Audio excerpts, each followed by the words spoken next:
Welcome to the Banker Lamp. Please enjoy the video. In this video, I will explain how to make pasta in an air fryer. This innovative cooking method offers a fantastic way to achieve perfectly crispy pasta with minimal effort. It is especially great for those times you need a quick snack or a small side dish. We will cover everything from preparation to serving, ensuring your air-fried pasta is delicious and easy to make.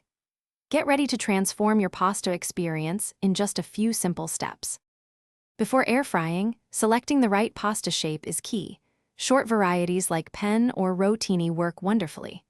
Next, you will want to lightly coat your dry pasta with about 1 tablespoon of olive oil. This helps achieve that desirable crispiness. Don't forget to add your favorite seasonings, perhaps a pinch of salt, some black pepper, and a dash of garlic powder to infuse flavor right from the start. Now for the cooking. First, preheat your air fryer to 375 degrees Fahrenheit. Once hot, arrange your seasoned pasta in a single layer within the air fryer basket. This ensures even cooking.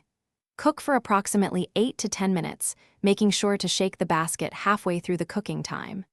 This crucial step helps all sides of the pasta become beautifully golden and crispy.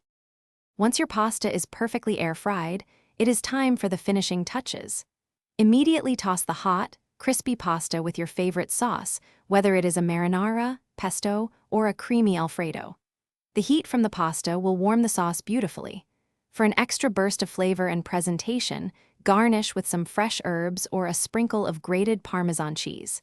Now, your delicious air-fried pasta is ready to be enjoyed. Thanks for watching. If this was helpful, leave a like and consider subscribing. See you next time.